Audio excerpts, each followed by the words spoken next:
Chapter 83 to 90. Naturally, Chad was thrilled for them. Rita Skeeter's new life as a lady of an ancient and noble house was massively better than her canonical existence as a hated gossip writer.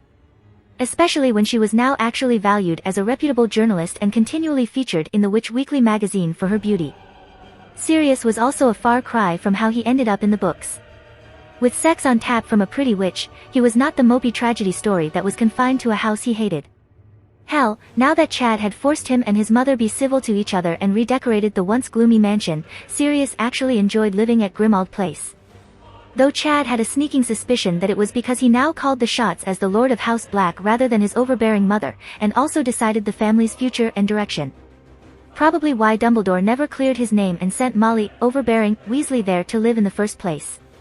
To stop the man from ever regaining his self-esteem or the personality that had him ruling Hogwarts as one of the popular kids. Every time a spark of his past disposition revealed itself, it was quickly screeched down by the red-headed matron. That, or he was mocked for being out of touch, irresponsible or immature. It wasn't like the Dumbledore stood up to correct the Harridans' accusations, it was all according to plan. Overall, Chad was quite happy with his meddling. Sirius would have a happy marriage with a wife guaranteed not to betray him, and Chad didn't have to kill Skeeter for being a vicious B***tch that slandered him in the press for popularity. Chad had watched the reuniting of old friends yesterday, and it had not been pretty. With his helmet technology that was designed to protect against a basilisk modified into a house elf body cam, he had watched Remus Lupin dribble some sanctimonious bullsh**t that may have worked if Chad had not already prepped Sirius for the meeting. Sirius, you're not seeing the bigger picture. Voldemort is still alive, and we have to do everything we can to stop him. Shouted the brainwashed lunatic that was Remus Lupin. I know he is still alive, you idiot, but why would I ruin my life and Harry's on a plan concocted by Dumbledore? Replied Sirius bitterly. It worked before, we have had 12 years of peace thanks to Albus Dumbledore, why won't you trust him now? You had 12 years of peace. Harry and I were left to rot by that old bastard. And where were you? My only friend left in the world that was alive or not a traitor, where were you? Sirius, I said I was sorry. You remember how things were, there was a traitor in the Order, and we all thought it must be someone we considered a friend. I know you guys looked at me with suspicion. Rebuked Remus. Sirius let out a short bark of derisive laughter. Yeah, we were suspicious of you, you were always absent when we were attacked, but we never locked you in Azkaban without a trial. Come to think of it, it was the rat that first suggested you as the leak. Either way, I defended you today. When I told Harry I was going to meet you, he told me to not waste my time, that you were a coward that abandoned us. I said you were the smartest of the marauders, that surely you had a good reason for never even bothering to visit us, to find out how he was or why I would betray a man I called brother. Turns out the boy is smarter than all of us. Good thing he got Lily's brains. James and I misjudged you and Wormtail as friends that would always have our backs, turns out you didn't think the same way. That's not fair, Sirius, you shouldn't poison Harry's opinion of me because of our problems. I'm going to be one of his teachers this year, and it will only cause unnecessary problems. Especially since he is destined to defeat the Dark Lord again. Said Remus patronizingly, like he had moral superiority. Pfft, that's why I'm not listening to anything that old goat F***Kerr has to say. Putting a 13-year-old child up against a Dark Lord practicing magic for over 50 years is his plan, not to unify the wizarding world against Voldemort or train and fund the Aurors up to be competent, but use a Hogwarts third year as a weapon. He can't even be bothered to get off of his wrinkly old arse and do anything himself, instead, he sends you here to make his pitch for him, hoping that our past friendship will make me forget the hell he put my godson and me through. You make me sick. Don't disrespect Albus Dumbledore, he is twice the man you will ever be. No wonder you are shacked up with that poisonous harlot Rita Skeeter, you deserve each other. Responded Remus hotly, precisely how Hagrid was programmed to when he acted against the Dursleys. The conditioning was strong in this one. Unlike the distracted Sirius, Chad had not missed Lupin's announcement that he was teaching at Hogwarts this year. And it worried him that Dumbledore had finally got bored of waiting and was engineering some test for him or a situation to force out Voldemort. The meeting between old friends had ended rather quickly after that, with Sirius declaring Remus a traitorous coward and storming out of the Muggle park where they had decided to meet. It was for this reason that Chad had Rita come over and relieve the pain Sirius felt with her sexy body. Distracting him from the torment of finding out that the last of your friends cared more about sucking a random old man's D***ck than any bond the Marauders formed in their childhood. They had become animagus to help Remus, a dangerous ritual that could lead to death or disfigurement, and he couldn't even be bothered to visit Sirius or the orphaned son of James. But with Sirius back on the path to a happy life, Chad was now free to address something he had overlooked until now. With Dumbledore starting to play his games, Chad couldn't leave such an overpowered method free for others to exploit. There was a room on level 9 of the Ministry of Magic that was for some reason, absolutely overlooked by generations of wizards and witches. Seen as merely a curiosity instead of the overpowered magic it was. The time room studied the mystery of time and all related subjects. It even had a door leading off to the Hall of Prophecy, since the study of time was closely associated with the study of predicting the future. But did the Ministry carefully guard a room devoted to potential world-ending magics? No, they leased out time turners to school children so they could take more classes. A time turner was an hourglass on a necklace that had been enchanted with the hour reversal charm. A charm that could be used to reverse time by 1 hour, up to a maximum of 5 hours safely. What was rarely mentioned was that this charm was so complicated that it was dangerously unstable, and going beyond the safety threshold of 5 hours might bring serious harm to the flow of time. Magic itself seemed to wipe out any offenders from existence when having the audacity to endanger time. The Fidelius charm was a cakewalk compared to the hour reversal charm, since it only hid the existence of an object from those that knew about it. The hour reversal charm literally reversed the entire world and everything in it for those in its target area. The magnitude of the spell was utterly ridiculous, and why most perished when attempting it. The fact that only 10 time turners existed and were hoarded by the Ministry of Magic spoke volumes to the difficulty of their creation. That or the stupidity of wizards for trivializing magical feats. If reversing time of an entire planet full of billions of creatures for those in a time bubble was so easy, every family would have one. Chad was frankly surprised that they were not a national secret and wondered if other countries' ministries had them. Then again, he hadn't found any in the Australian ministry, and Hermione was strictly instructed to tell no one of their existence when she was allocated one. He fervently hoped this was just another example of oversight in the application of magical artifacts. It seemed silly that a team of Aurors were not equipped with a time turner to prevent crime. Surely Dumbledore would have one hidden away for emergencies, or had he also overlooked their importance? He didn't suddenly turn up when his office was looted, so it was quite likely he didn't have one. Dumbledore would definitely go back and prevent the theft if he had the means to do so. Either way, Chad had sent a team of ninja elves to steal them and replace them with fakes. He didn't want the unspeakables to notice the theft and investigate or create more. The bunch of eccentric researchers could be dangerous if they were ever blessed with common sense or a purpose. Just look at Augustus Rookwood. Before he was just a bored researcher, but after Voldemort inspired him, he created an information network inside and outside of the Ministry of Magic with several well-connected wizards. He wouldn't even have been exposed if not for Igor Karkaroff naming him a Death Eater. Eccentric researchers could be a terrible foe if provoked, but leave them alone, and they become a non-entity. They will be happy to continue experimenting no matter who is in charge of the Ministry of Magic, only Rookwood was the exception. They were also limited in their actions by vows and a series of strict laws and penalties concerning their work. Considering there were so few of them employed at a time and the stringent qualifications and vetting involved in hiring new members, they were considered the brains of the wizarding world. Still, the elves had no problem stealing the time turners, and if the unspeakables ever turned up looking for them, much like the Dumbledore defense, they would be swarmed by house elves. It was rather disappointing at the ease of the theft, but if a group of Death Eaters and school children could waltz in and trash the place, Chad wasn't worried about his house elves getting captured. Now all he had to agonize over was what Dumbledore had planned for his 3rd year of Hogwarts, not time-jumping Death Eaters.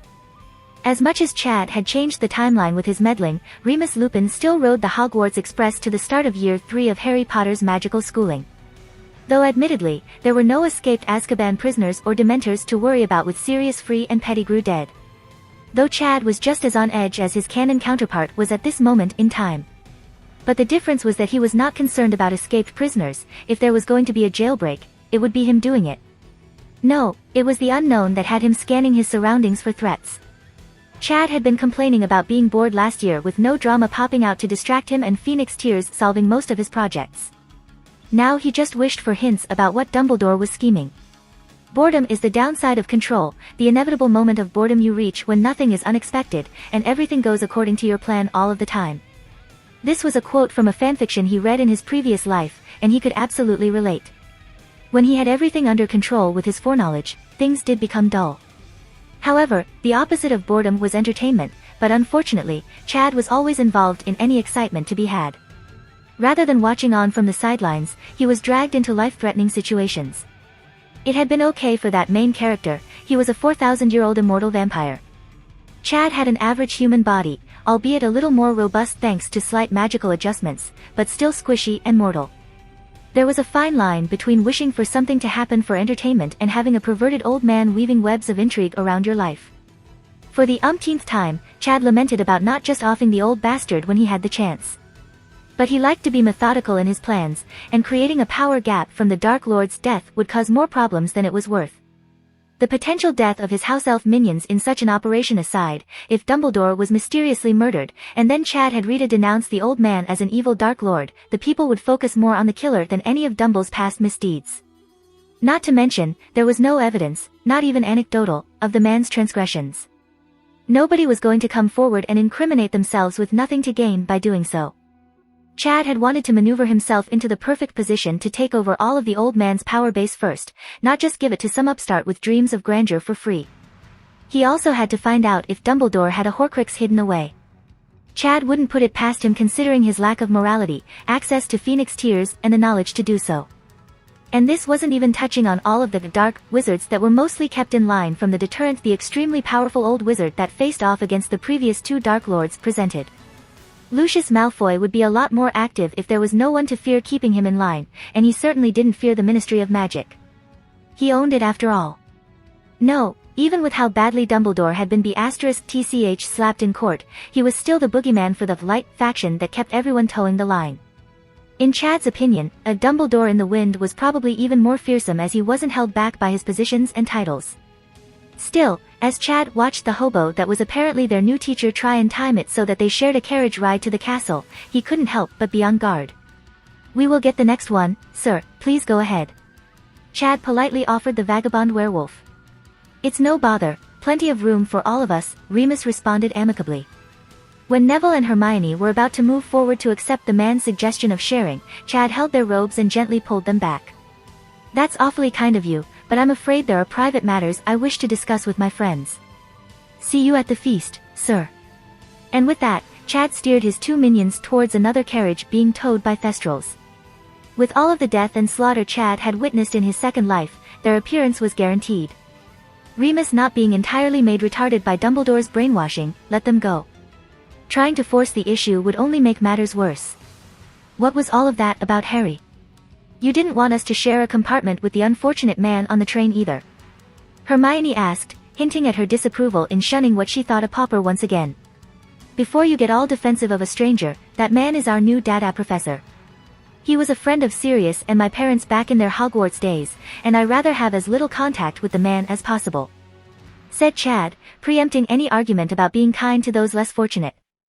Remus really needed to update his wardrobe and have some self-respect. His down on his luck fashion statement really gave a poor first impression.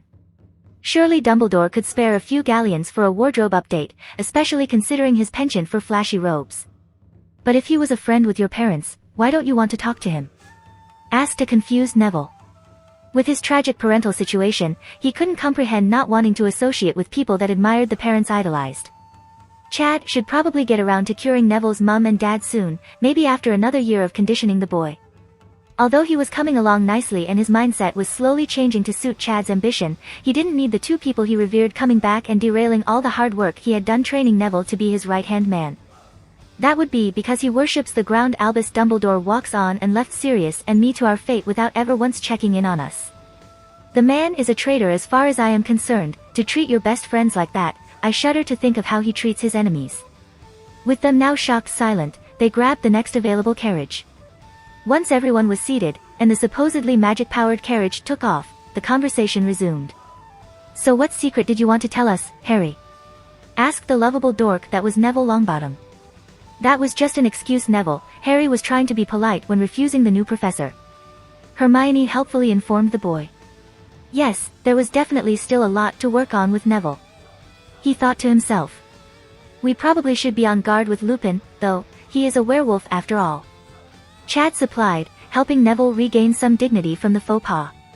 Seriously, his last name is Lupin, and he's a werewolf? Is this a wizarding family thing, or did he change his name after becoming a werewolf? Asked Hermione in disbelief. Why does his surname matter? I don't see the connection. Asked a confused Neville, missing the wolf reference. Even though most spells in the wizarding world used a bastardized version of Latin, very few actually studied the language. Whether it was to keep them from unintentionally casting spells or just laziness was unclear. Lupin comes from lupus, Latin for wolf, and its related adjective lupinus, wolfish. If it was unintentional, then it is a huge coincidence. A surname one letter away from meaning wolf when you are a werewolf, how droll. Answered Hermione, going into teaching mode. That's not including that one of the mythical twins that created Rome, purported to have suckled at the teat of a she-wolf, was named Remus, Chad added. Hermione gazed at Chad fondly, impressed by his knowledge of historical legends as well as his good looks. With Chad then commenting that it was as if an uninspired fiction writer supplied the family name, they launched into an amusing conversation about it until they arrived at the castle. They had already exhausted talking about their future subjects on the train ride. Chad had talked Hermione out of attending every elective offered to students in their third year at Hogwarts. Growing up in the Muggle world, what need could she possibly have to take that class? Well, other than to laugh at the outdated curriculum being taught.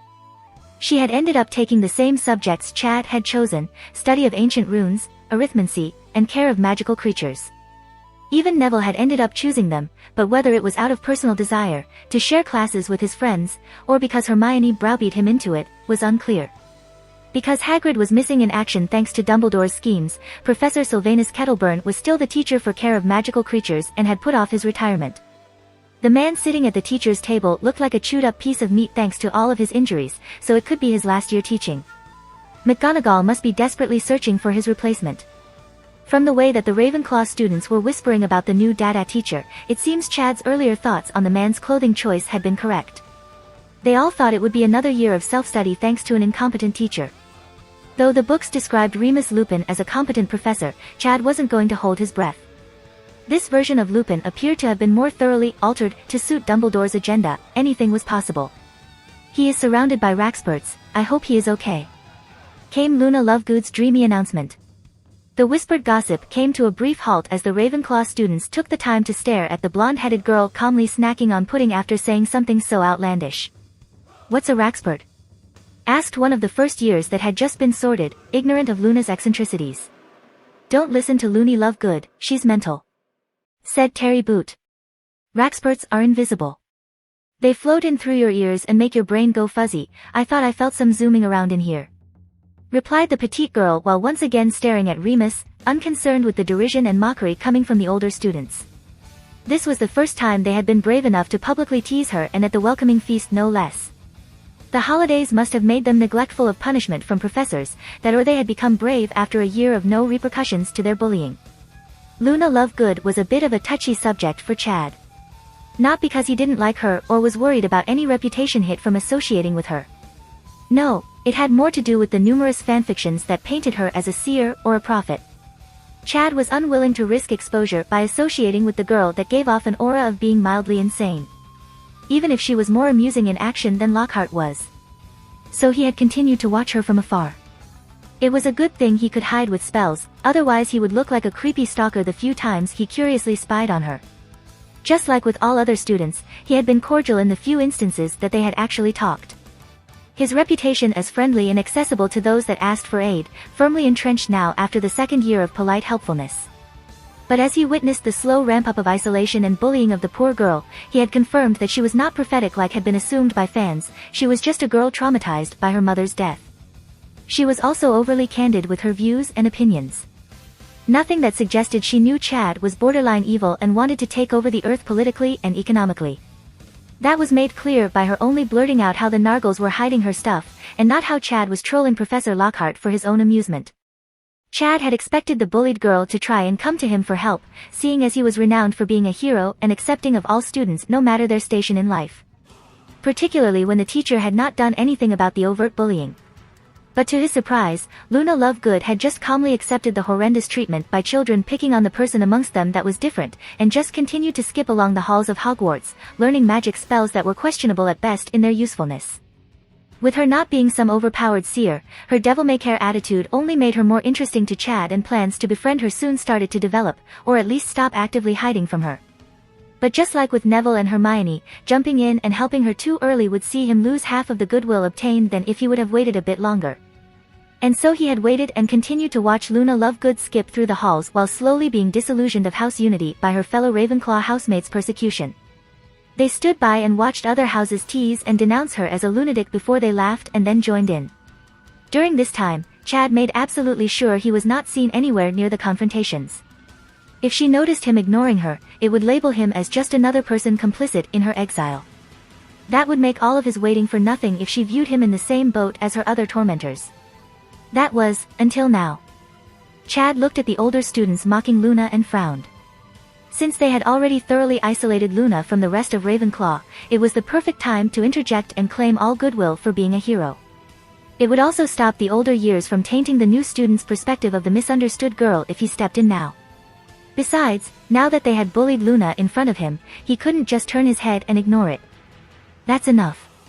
You are supposed to be showing the new members of Ravenclaw that they are welcomed, not expose them to hateful rhetoric and shameful displays. We are supposed to be united, not show exclusionary behavior. He said firmly, just loud enough for those close by to hear and make sure they knew he was serious. He didn't want to draw the attention of other Hogwarts houses or the teacher's table. Those that had been on the receiving end of his rebuke had stunned looks on their faces. Whether it was from shock at someone sticking up for Luna or the fact that it was the friendly and usually quiet Harry Potter that had just scolded them like disobedient children. The first years just looked even more confused, but Chad's authority was noted and stored away by the supposedly smarter and wiser pick of the newest Hogwarts attendees. I happen to agree with Luna, the man must be crazy. He looks like he lives on the streets and has no respect for his new position as a teacher at Hogwarts. We can only hope he is better than Lockhart. Chad concluded, using the stunned silence to move the conversation back to Remus Lupin. Luna just looked up from eating her pudding and gave him a 1,000-yard stare for a few seconds, then nodded at him and resumed demolishing the table's supply of pudding. That look was why Chad still held some reservations about the girl's abilities and had waited for so long to intervene. It was completely unreadable. Although the quirkiness could be attributed to her being crazy, it could also be from magical interpretations others could not see. But a look into Luna's mind had finally set him at ease of her knowing the future or some other overpowered magical skill. Before the end of the last school year, he had used legilimency while invisible to dive into her very, very muddled mind to confirm it once and for all. Luna Lovegood was just a lonely girl that saw the world differently after her mother died from an out-of-control spell she created. With her father already being a couple beers short of a six-pack, he had failed to be of any help as she matured. This led to the eccentric, yet blunt Luna Lovegood that saw Nargles explain away out of character or stupid behavior, and Raxburts for her belongings disappearing when her tormentors ramped up their bullying. Her dad encouraging her also didn't help. Much like a Muggle child's imaginary friend, Luna's unseen magical beasts helped her through childhood. When Chad sifted through her memories and was unable to find evidence of the magical creatures existing, Luna had explained away the lack of proof quite easily. They were invisible, after all. Luna logic was unbeatable. Chad came to the conclusion that Luna was just using them as a coping mechanism to overcome any emotional distress. He didn't mind though, her antics were hilarious to watch. Then again, there were all kinds of weird magical creatures in the world, who was to say they didn't exist? Either way, it was time for Luna Lovegood to become one of his minions, if only just to keep life interesting. He had already been slightly too cruel for letting her be persecuted for a whole year, but he was curious to see if she would do anything to help herself, even after he confirmed she was a normal witch. His presence had changed things, and he wanted to see if she would make the first move. Ginny had chosen to distance herself from Luna, even going so far as to join in calling her Loony Lovegood. A bit of a D***CK move considering they grew up together since they were neighbors. With no cursed diary to interrupt her schooling life, Ginny Weasley had quickly made friends. This also led to her not being the damsel in distress and being saved by Chad, further cementing her childish romantic view of him.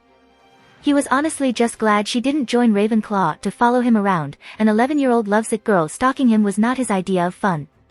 Ginny had been content to continue worshipping him from afar, much like most of the female students at Hogwarts.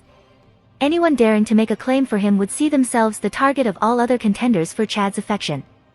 His adjustments to his looks had turned him into a school idol, and that wasn't including his boy-who-lived fame. With his pretty boy face and large for his age frame, Chad was the envy of the boys and in the daydreams of girls old enough to understand the birds and the bees. Thankfully, with his solitary personality yet cheerful approachability, they had been unable to single out who was his favorite. Even Hermione was not acting romantic towards him and unable to attract the scorn of the masses.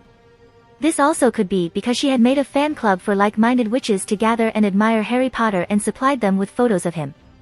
As the president of the fan club, she was instrumental in outlining the rules to deal with the untenable situation of who could interact with the most eligible boy at Hogwarts. This was all thanks to his adjustment to her mind though, as with adult women giving him sex whenever he pleased, the fawning of children did not interest him.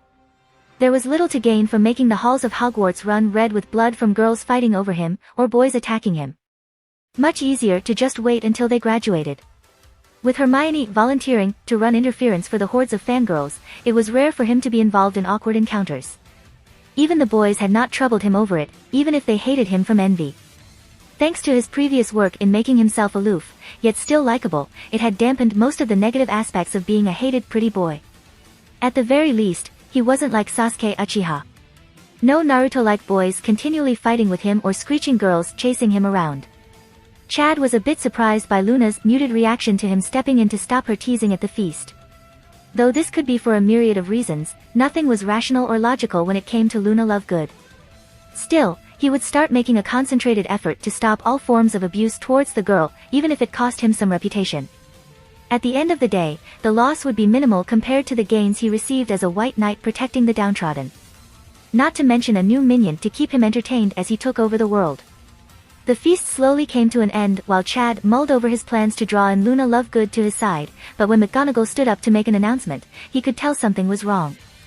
He could only stare in disbelief as she let the gathered students know that there would be no Quidditch tryouts this year. The reason? It was because Hogwarts would be hosting the Triwizard Tournament. How? Chad thought to himself, Crouch is either dead or under Dumbledore's control, and since he is head of the Department of International Magical Cooperation, nothing could go ahead without him. What Chad failed to account for was that Ludo Bagman held the post of head of the Department of Magical Games and Sports, and the ministry needed something to show everything was just fine without Dumbledore. Barty Crouch was easily replaced. The Triwizard Tournament was only an idea that had been kicking around in Ludo and Crouch's head and would have only been put forward 1 year later. Ludo, seeing his chance to make a profit and claim all the credit from the venture now Crouch was out of the picture, did everything he could to speed up the process. Especially since Barty Crouch attempted to place Bagman in Azkaban for accidentally supplying Death Eaters with information in the Wizarding War. It was suddenly moved forward with a lot of support from the Ministry of Magic.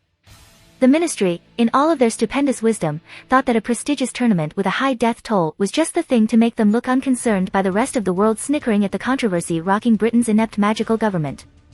And of course, since Dumbledore had been outed politically, there was no way he could have anything to do with a tournament coming to Hogwarts that Crouch had been gathering support to boost his failing political career. Remus Lupin, a staunch advocate of Dumbledore, appearing to teach just when life-threatening international cooperation was occurring was purely coincidental. A few of these points were gradually deduced by Chad as he gazed at a clearly reluctant headmistress informing everyone that a delegation from both Beauxbatons Academy and the Durmstrang Institute of Magic would be sharing the school this year. But why would Dumbledore even bother with the tournament? There was no Voldemort to resurrect from port-keying me for a ritual and no imposter to even add my name to the Goblet of Fire. Then again, the Triwizard Tournament was already in motion before Voldemort took advantage of it in canon and Lupin is here. Is this just a way for Dumbledore to draw Voldemort out into the public's eye, or test me like with the Philosopher's Stone and boost my fame so he can take advantage of it later? Pondered Chad. No matter how much he tried to reason, he could think of no grand beneficial purpose for this move by the flamboyant old tosser.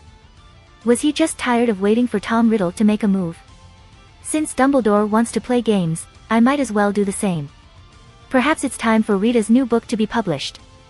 I will have to double her guard though, the old bastard may retaliate. Chad smiled as he imagined the face of the whiskered Dark Lord pensioner reading the first book in a series designed to destroy the reputation he had spent years building. Let the games begin. He thought as his smile turned more devious in nature. It was amazing how things still continued to play out like they did in J.K. Rowling's books, even after Chad messing them up to better suit his ambitions. Remus Lupin had come out strong in his teaching methods and had made a positive first impression on his classes despite his ratty clothes and reserved demeanor. His interactive first lesson dealing with a boggart had gone over well. Or so Chad had heard since he had just sat down for his turn to see Lupin in action. But from the way the Ravenclaw and Hufflepuff students were excitedly talking to each other, they too had heard good things about the new Dada teacher. The man in question soon walked through the door with a trunk floating behind him. Professor Lupin was wearing a shabby set of wizard's robes that had been darned in several places, and he looked quite pale, his light brown hair flecked with gray not helping his feeble image. "Greeting class, I'm Professor Lupin. I'm sure you know by now, but today you will be learning how to deal with a boggart. Who here can tell me what they are?" Remus announced, giving off a competent air. Numerous Ravenclaw hands went up, and Lupin picked one at random. A boggart is a shape-shifting creature that will assume the form of whatever most frightens the person who encounters it. Supplied the chosen team that had been sorted into the House of Wisdom, Cleverness, and Wit. Indeed, a textbook answer. Boggarts are non-beings, who, although they resemble living creatures, are not considered alive, and as a result, immortal. Immortality refers to the condition of never been alive from the beginning, never having died and being unable to die, much like a poltergeist or a dementor. Lupin informed the class. Chad wanted to call *T on that. If they were unable to die, the world would be overrun by them, not to mention that dementors would have slaughtered a good chunk of the Muggle population. If the spells only scared them off, what real fear would stop them from multiplying and then overwhelming anything capable of being a threat? If dementors feasted on souls, what did boggarts eat, or did they even need to? Did boggarts attack people with their fears, or was it just their defense mechanism? Evidence of this train of thought was supplied in Lupin's next statement. He had no idea. Not much is known how boggarts are created or if they can breed, but they are quite common in magical homes and are particularly fond of inhabiting dark, confined spaces, such as in used wardrobes. A boggart who transforms into a magical being or object can replicate its abilities to an extent. This will be a weaker facsimile of the real thing. It is for this reason that they can become dangerous. As Lupin went on to describe how to banish them and the spell needed to do so, Chad thought of methods to permanently kill them. If there were ways to scare them off, interact with them and trap them, how was there no way to snuff them out of existence? It was actually Canon Remus Lupin that had given him the idea, as the man had used a charm that had launched a piece of gum out of a door's keyhole and up Peeves the poltergeist's nose. Canon Harry also cast a jinx that caused Peeves' tongue to stick to the roof of his mouth. If this was enough to interact with the poltergeist and cause it to flee, then what else could be used? Then there was Sir Nicholas de Mimsy Porpington, known after his death as Nearly Headless Nick. If he could be petrified with the usually lethal gaze of a basilisk, what other magical means were there of disposing of hard-to-kill pests? What was the point of scaring them away to continue being a threat when you could turn them to stone and smash them into dust? Unlike dementors, boggarts could be seen by muggles, making them an actual threat to the statute of secrecy and causing the ministry to divert time and effort into dealing with them. The spell that defeats a boggart can be tricky because it involves making the creature into a figure of fun, so that fear can be dispelled in amusement. If the caster can laugh aloud at the boggart, it will disappear at once. The incantation is ridiculous, and the intention is to force the boggart to assume a less threatening and hopefully comical form. Instructed Lupin. Chad was interrupted from his thoughts as the class started to line up and take turns testing the boggart banishing charm, causing him to do the same. At the very back of the line. After 10 minutes of practicing the charm, Lupin released the boggart from the trunk and gave encouragement to those now facing their greatest fear. Chad was still unsure if the boggart banishing charm was actually magic since nothing came from the end of the wand and the boggart was capable of some form of mind reading. Was it not just picking up on the victim's thoughts of amusement and being pacified? Perhaps it was a form of magical defense like a clemency, galvanizing your mind with magic to fend off the boggart with an amusing image.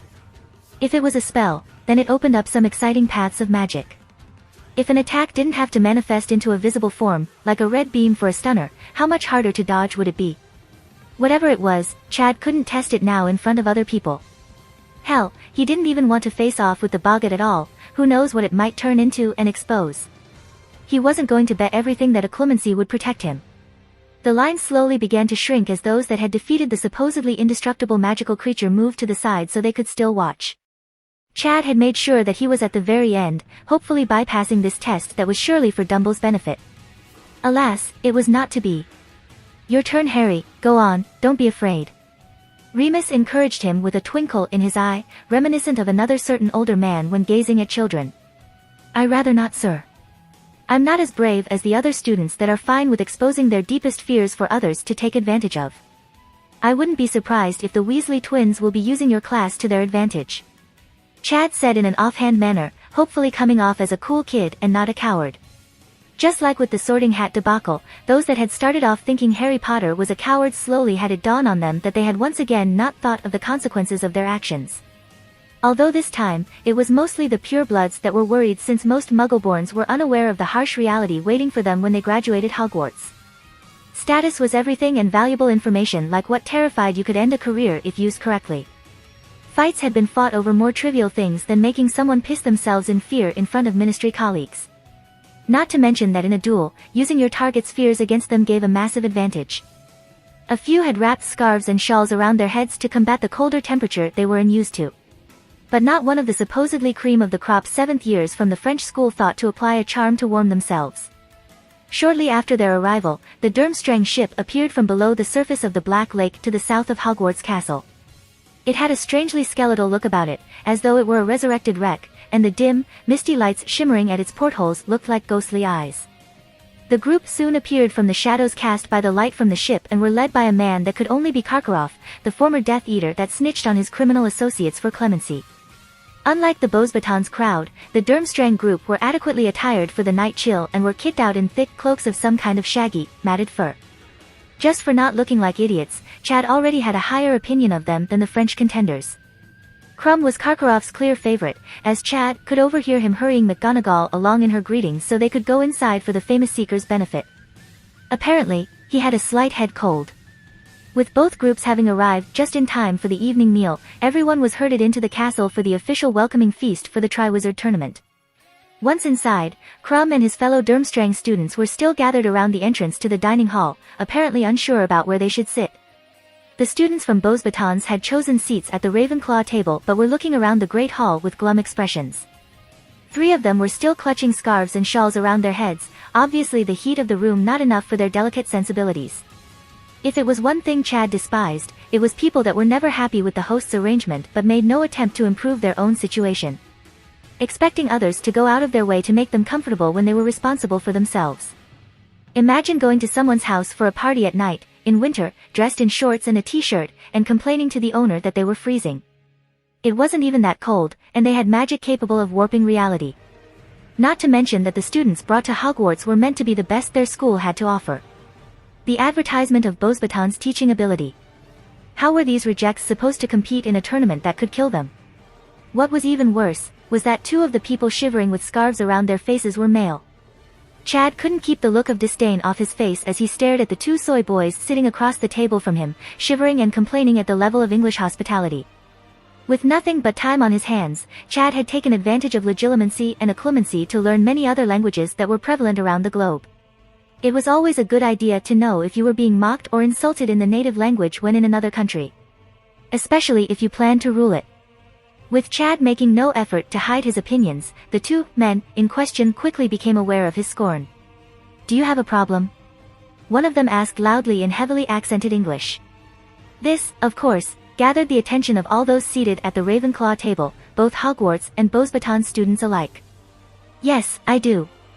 You are supposed to be here to compete in the Triwizard Tournament, a competition renowned for its high death toll, yet you can't even keep yourselves warm. Instead, you sit there and mock our hospitality. If you were not guests, I would have slapped you like the little b** cheese you are." Chad said with as much contempt as he could insert into his tone. Having a pretty boy call you a little b** tch seemed to have been more of a blow than the 2 French boys could handle, particularly when giggling and suppressed laughter echoed around them, further shaming the poor excuse for wizards. But before the 2 feminine men could erupt in a fury, a pretty Beauxbatons which harshly rebuked them in their native language concerning their behavior. "Bisset, Couture, be quiet. We are here as guests, and you try picking a fight at the welcoming ceremony? You are making Beauxbatons look like rude ingrates, just look at the Durmstrang delegation. If you don't shut up right now, I will deal with you personally." She pointed to the Durmstrang students that were now seated at the Slytherin table and looking up at the starry black ceiling with expressions of interest. A couple of them were picking up the golden plates and goblets and examining them, apparently impressed. The comparison between the 2 groups' behavior was plain to see for all. Although the girl was speaking French, Chad had no problems understanding her since they were not exactly whispering and still obviously unaware that he understood their language. By the way that the objects of his disdain repressed their desire to continue the argument after the scolding, Chad could only assume this girl was high up in the pecking order of the Beauxbatons representatives. That or these two French wizards were even more pathetic than he first thought. He had yet to sense anything similar to what he had learned of the Villa Allure, so Fleur must not be among these French witches. Which was a pity, since Chad had wanted to find out if there was any merit to Fleur being described as breathtakingly beautiful. The Villa Allure would have also been fun to experiment with. If he could figure out how it worked, no lady would be safe from his charms. I apologize for their behavior, they are just unused to traveling and reacted poorly to an unfamiliar environment. Please, could you forgive them, for me? Came the suddenly seductive voice of the pretty witch that had just promised retribution to her schoolmates. What had started off as a well-practiced fake coyness, that was clearly used on any male the girl wished to wrap around her little finger, quickly became genuine as she noticed Chad's good looks. Even though he was 13 years old, it was hard to tell his age at first glance. He towered over his peers, and with his large frame, could easily be mistaken for a seventh year. Chad may have overdone it with his growth spurt, but he was tired of being stuck in a child's body and longed for his original height of just under 6'5". There is nothing to forgive since they are guests, no matter how rude they are. But if a beauty such as yourself still apologizes on their behalf, how could I let the issue persist? Since you clearly care about their well-being, I suggest not letting them enter the tournament. With their delicate sensibilities, I'm afraid they would not survive," said Chad, making it evident to all that heard him that he had not, in fact, forgiven the two male French students. Ignoring the blatant continued attack on her two schoolmates, the pretty witch continued to try her best to get into Chad's good graces and fix the damage done to their school's reputation. "My name is Ariel Aumont, a pleasure to meet you, monsieur. Harry. It is also a delight to meet you, Ariel. The beauty of Beauxbatons female students is well known, pity you didn't leave the uncouth baggage handlers behind and fill their positions with more charming witches."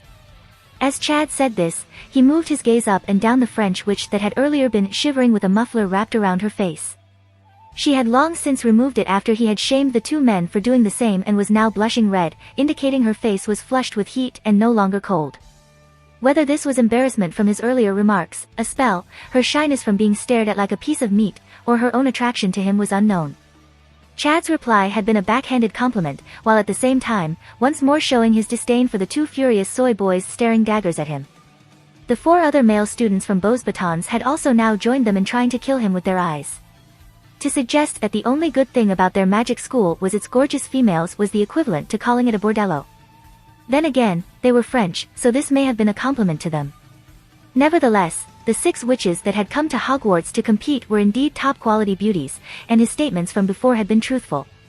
Many of the Ravenclaw boys even nodded subconsciously, agreeing with him that more hot witches at Hogwarts would be much welcomed. Of course, the dirty looks from the girls stopped them from saying anything aloud. Chad just smiled at the Ravenclaw ladies to reassure them they were also appreciated.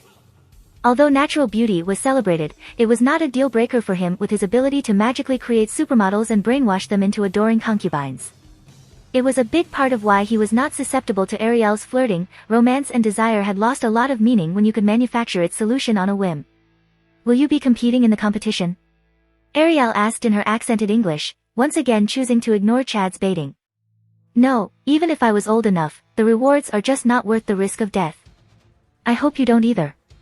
The organizers of this event are not exactly what you would call responsible or rational. I bet you the 1,000 galleon prize money that it involves XXXXX creatures," Chad replied. Since she was doing her best to resolve the matter of her compatriot's blunder, Chad decided he could at least give her a chance and do the same. She was pretty after all, and he was curious how she would react when she learned his identity and age. "Surely it won't be that dangerous. I thought the organizers placed limitations to prevent death.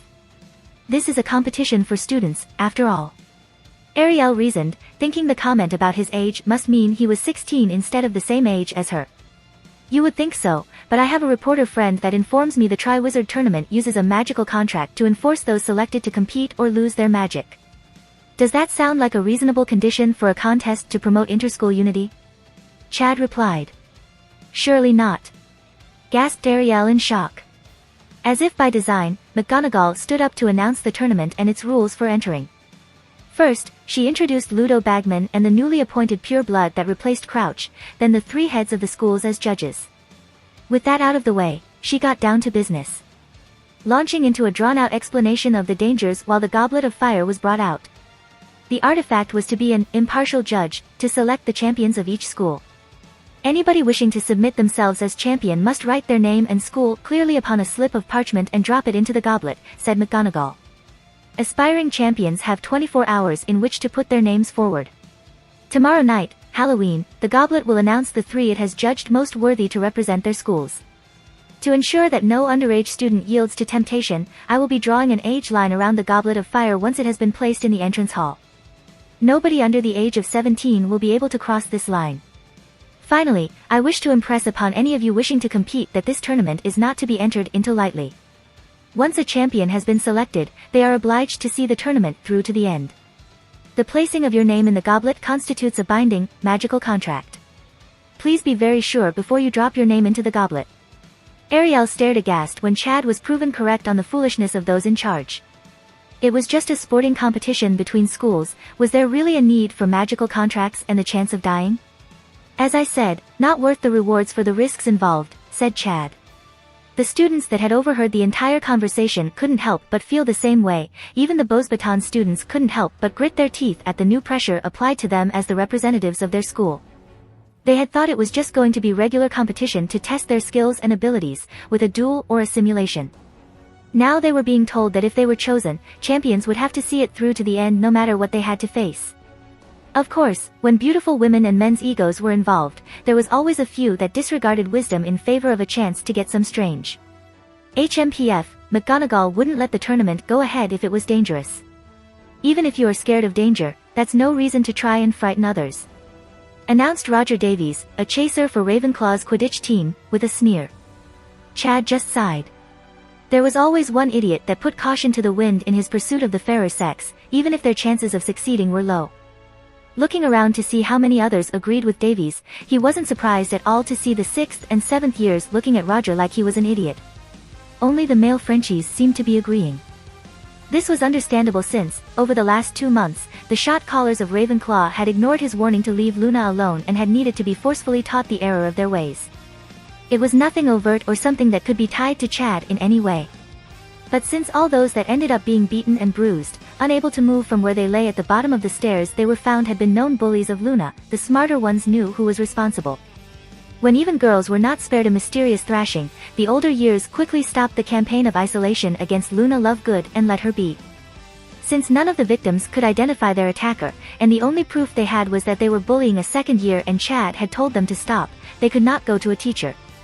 As demeaning as it was to be labeled a clumsy idiot, it was much better than pitting yourself against the boy who lived as the villain in the scenario.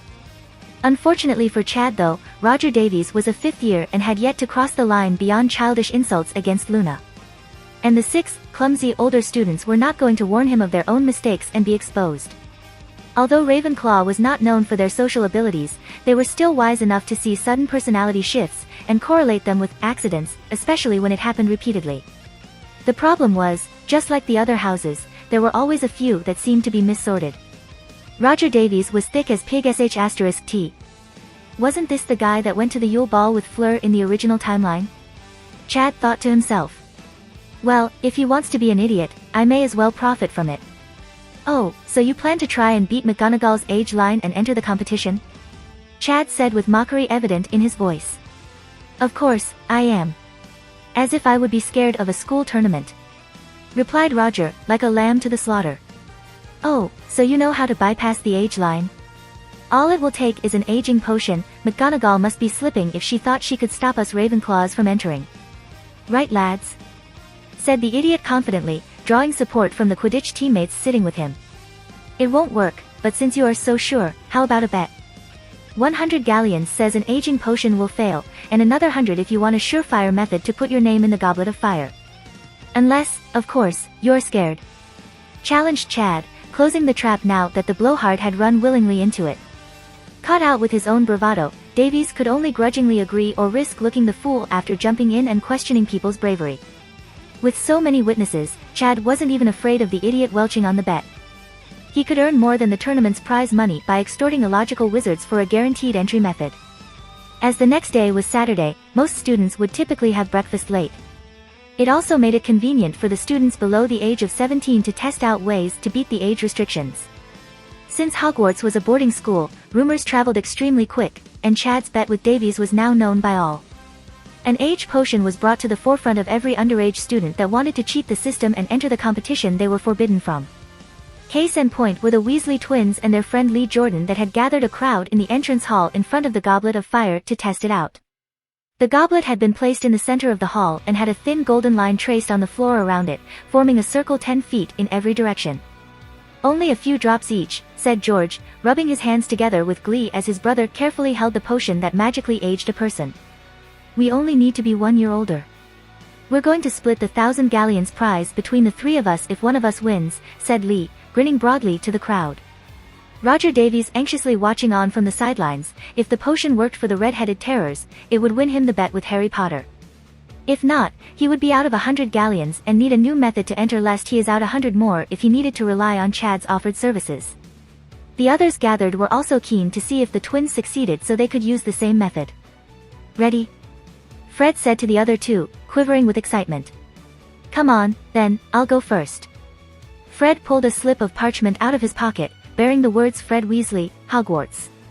Then, with the eyes of every person in the entrance hall upon him, he took a great breath and stepped over the line. For a split second everyone thought it had worked.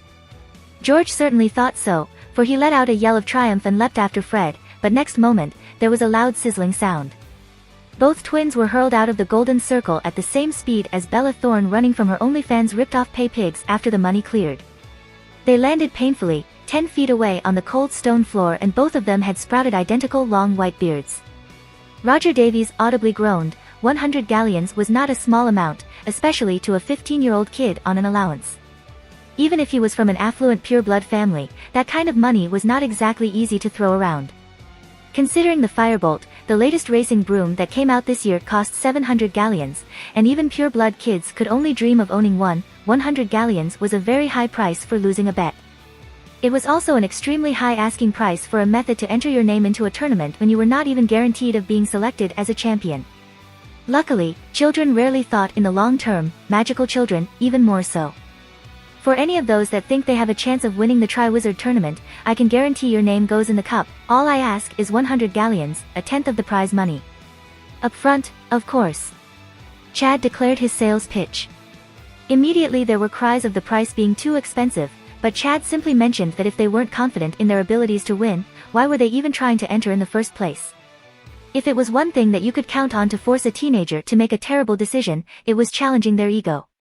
Peer pressure existed purely because children hated to be different or be seen as weak. Questioning their abilities so publicly forced them to put up or shut up. It was also after delivering such a blow that Chad administered the finishing move.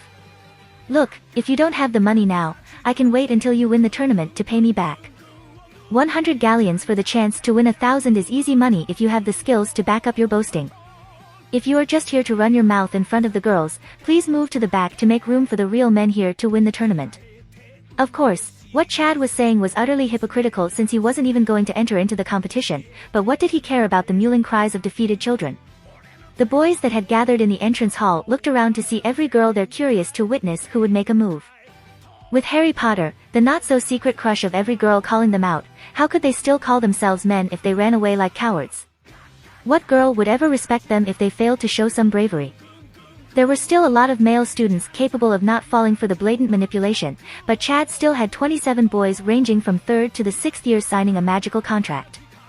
Those that sign below agree to pay the contractee 100 galleons if he can enter their name into the Goblet of Fire before the champions are chosen. Those that fail to pay after a month will be penalized by having the outstanding debt doubled, and every consecutive month thereafter until it is cleared. Chad deliberately left out any form of compulsion to repay the debt since he didn't want to spook off the idiots already reckless enough to impress girls by entering into a magical contract in the first place. With no actual repercussions other than the increase in debt they would never pay, the majority that signed did so thinking they had gotten something for free, and taken advantage of Harry Potter's naivety. Of course, this all hinged on their ability to fend off the debt collector. But since they thought Harry Potter was just a measly third-year goody-two-shoes pretty boy, he would never have the balls to go after them, doubly so out of Hogwarts. It was not a coincidence that there were no older Ravenclaw students other than Roger Davies and his friends that had signed a magically binding contract with Luna Lovegood's Defender. They were not idiots. Most of those that did were Slytherin and Gryffindor, with only 2 Hufflepuff students taking the plunge. Chad wasn't doing this to make money, he had a sh*t ton of that already. No, he just wanted to get some revenge on the braggarts that he was forced to listen to since the competition was announced. At first, he was just going to tell them a few ways that anyone with a brain would think of to bypass the age line, but then Chad figured he may as well drive the lesson home with public shaming and by taking all of their money. That it amused him immensely to watch them squirm under peer pressure after running their mouths was just the icing on the cake. The day passed uneventfully bar the slights against him for being all talk for not having already put the names he was entrusted into the goblet. But why would he show the peasants that didn't pay how to do it? Chad intended to wait until the last minute before he exposed the witches' and wizards' lack of critical thinking.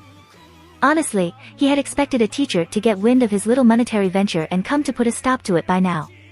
But whether it was from a legal standpoint of being unable to break a magical contract or that they just thought he would fail, he didn't know. Hell, he wouldn't put it past them to not even know about it or even care considering all the rule-breaking they missed in canon. Even Lupin didn't make an appearance to lecture him on the error of his ways or question him on the morality of charging others money for services rendered, instead of being a good sacrifice, hero for them, and doing it for free. It was such a pity. Chad had prepared numerous ways to rebuff any attempt to interfere with his fun.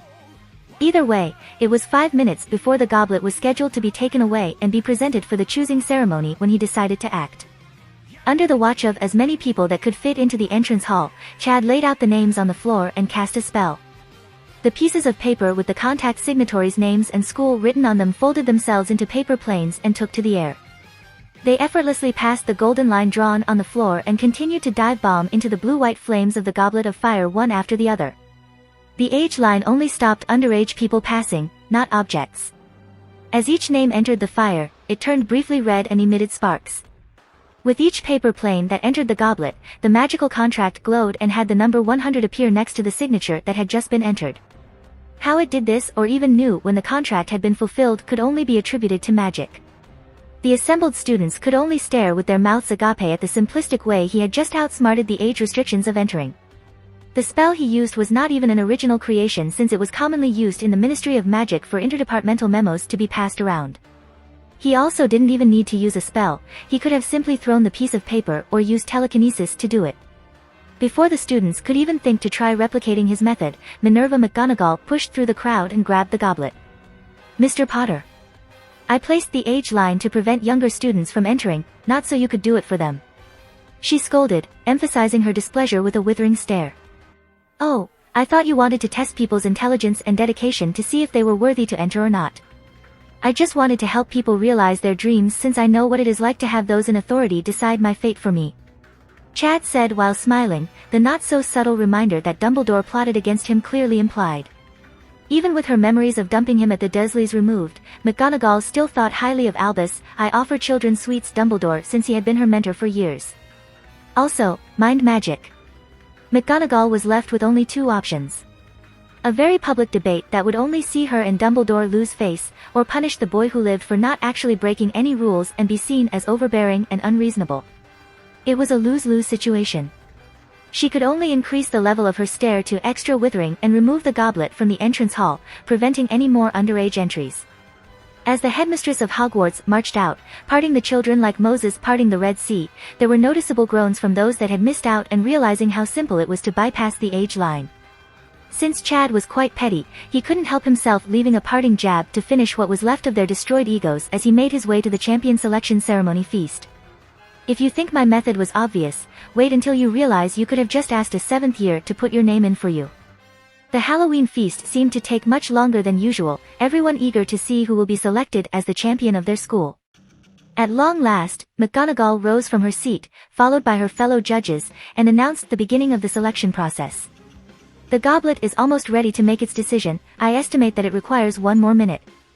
Now, when the champions' names are called, I would ask them to please come up to the top of the hall and go through into the next chamber." She indicated the door behind the staff table, where they will be receiving their first instructions. Taking a page from Dumbledore's flamboyant book, the headmistress waved her wand theatrically, and all the candles except for those inside the carved pumpkin Halloween decorations were extinguished, plunging the room into a state of semi-darkness. The goblet of fire now shone more brightly than anything in the whole hall, the sparkling bright, bluey whiteness of the flames almost painful on the eyes. The flames inside the goblet turned suddenly red again. Sparks began to fly from it. Next moment, a tongue of flame shot into the air, a charred piece of parchment fluttered out of it, and the whole room gasped. McGonagall snatched the piece parchment from the air and read it out loud to the students intently listening on the edge of their seats. The champion for Durmstrang will be Victor Krum. Chad was slightly surprised to hear the famous Quidditch player was selected once again since he was a year younger than his canon counterpart, and the other Durmstrang students had an extra year of experience on him. "Bravo, Victor," boomed Karkaroff, so loudly that everyone could hear him, even over all the applause. "Knew you had it in you." The clapping and chatter soon died down, and now everyone's attention was focused again on the goblet, which, seconds later, turned red once more. The second piece of parchment shot out of it, propelled by the flames. The champion for Beauxbatons is Loche Couture. Chad was stunned to see one of the pathetic male students that had been shivering from cold rise up amidst applause from the crowd. Surely a guy that couldn't even cast a charm to keep himself warm would be flame-grilled in the first task. Before he could think too deeply on the goblet's selection process, the third piece of parchment was snatched out of the air and read aloud. "The Hogwarts champion is Miles Bletchley." McGonagall couldn't help but exclaim loudly, he was only 16 after all.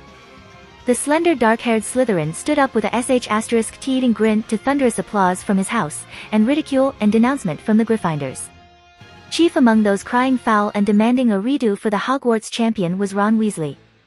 It didn't help matters that Miles Bletchley was a mean-spirited Slytherin Quidditch player that saw no problem with foul play against members of the Gryffindor team. "No!" cried Ron loudly, "the slimy snake cheated, how can he be the Hogwarts champion?" His loud protests were met with derision from the Ravenclaw and Slytherin tables since they understood that his feelings and school rules meant nothing when up against a magical contract. That and everyone was well aware that Miles was one of those that had paid Harry Potter to enter his name. If you were going to spend 100 galleons to enter a competition, you were not exactly going to keep quiet about it. Even if you were not selected, you could still get bragging rights for having the balls and wealth to enter a dangerous competition when you were underage. You had to get your money's worth somehow. The objections didn't bother Miles at all since he gave the Gryffindor table a mocking salute as he disappeared into the chamber for the champions to receive their instructions. But before McGonagall could quiet down the vocal protesters, the goblet of fire turned red again. Sparks were flying out of it, and a long flame shot suddenly into the air, and borne upon it was another piece of parchment. Automatically, it seemed, the headmistress reached out and seized the parchment.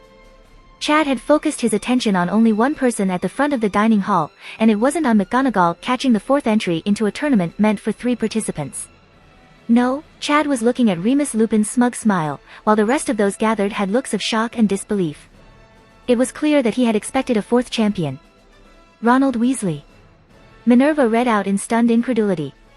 The boy was barely passing his classes, and he was selected to compete in the most prestigious wizarding tournament in Europe. There was no applause, and a buzzing started to fill the hall. Some students were standing up to get a better look at the idiot that had just been yelling about cheating. Remus Lupin also looked on in shock at the red-headed boy whose face was quickly matching his hideous hair color. How is this possible? It should have been Harry Potter's name that came out. The plan is ruined. I must contact Dumbledore as soon as possible, he will know what to do. The werewolf thought anxiously. Chad watched Lupin's panicked facial expressions with glee. Ever since he understood how overpowered magical contracts were, and that they could be bypassed by artifacts such as the Goblet of Fire, he had never signed his name to anything. Never mind the magical vow he had taken to change his name, Chad had Boppy sign his homework for him and had a stamp made with Harry Potter to fill out any projects in class. The extra hassle seems to have paid off by the look on Lupin's face, Screw getting dragged into a contract he never intended to by signing his name on something innocuous months or even years ago. Ron Weasley was evidence of that consequence. Chad had grown tired of the annoying boy's rude and confrontational behavior. Even Malfoy seemed to be growing tired of the idiot, as he had been ignoring Ron more and more instead of verbally slaughtering the child as he usually did. The age line really was a poor defense to stop underage kids from entering, especially when you had a house elf to do it for you. Boppy had retrieved some class assignment Ron had signed his name to, written a made-up school on it and then popped over to drop it into the goblet. I never put my name in, someone else must have done it. Ron tried to desperately defend himself under the judgment of all those gathered in the hall. Quite a few heads turned to seek Chad out since he had very publicly done just that. **T, Chad scolded himself while outwardly showing no change in expression, I overlooked that. Oh well, there are still plenty of ways to deflect the blame. But just as he was going to muddy the waters, Draco Malfoy decided to take a shot at Ron. The opportunity to publicly shame the Gryffindor menace must have been too much to resist. Come off it, Weasel. You have been bragging to any who would listen that you would win the Triwizard Tournament easily and planned to enter. I thought Gryffindors were supposed to be brave. Before Ron could explode and shout insults at his nemesis, McGonagall interrupted. That's enough, it's too late to argue if you entered or not, Mr. Weasley. Your name has come out of the goblet, so you must compete. Up here, if you please. She ordered. Hundreds and hundreds of eyes were upon the loud-mouthed boy as he disappeared with McGonagall and the other judges behind the door where the selected champions waited. Chad couldn't help but throw fuel on the fire. To be honest, I thought Ron would be too stupid to find a way to bypass the age line. It's surprising enough he hasn't failed out of school, let alone be selected as a champion. And just like a spark igniting a wildfire, the hall was suddenly aflame with people talking about the youngest Weasley male. He is pretty good at chess, so he must be great at strategy and tactics. Said a boy wearing red and gold, loyally trying to defend his housemate. Pfft, trust a Gryffindor to think chess makes someone a master tactician. I hear the buffoon struggles to spell his own name or cast basic spells. The mocking retort from a Slytherin 7th year supplied. I wonder what school he registered himself under to be selected as the 4th champion. Asked Penelope Clearwater to no one in particular. What do you mean? Came the inevitable reply. We had to write our name and our school before putting it into the goblet. Everyone just assumed we had to use our own school. Maybe the kid that eats like a troll is not as dumb as one. She clarified, causing even more questions than answers to be thrown around the dining hall. Unlike in canon where Harry Potter was universally disliked for sneaking into the tournament, Chad's outlandish way of blatantly entering people's names for money had desensitized them from seeing it as dishonesty. Therefore, even though Ron had Slytherin insulting him, his own house didn't turn against him like they did to Harry Potter. Chad was slightly disappointed that his own actions shielded Ron from a taste of his own medicine. But then again, he would have to face a giant fire-breathing nightmare that was resistant to any spell the less than mediocre wizard could force out of his decrepit, hand-me-down wand. Yeah, maybe it was a bit too harsh entering him into the tournament.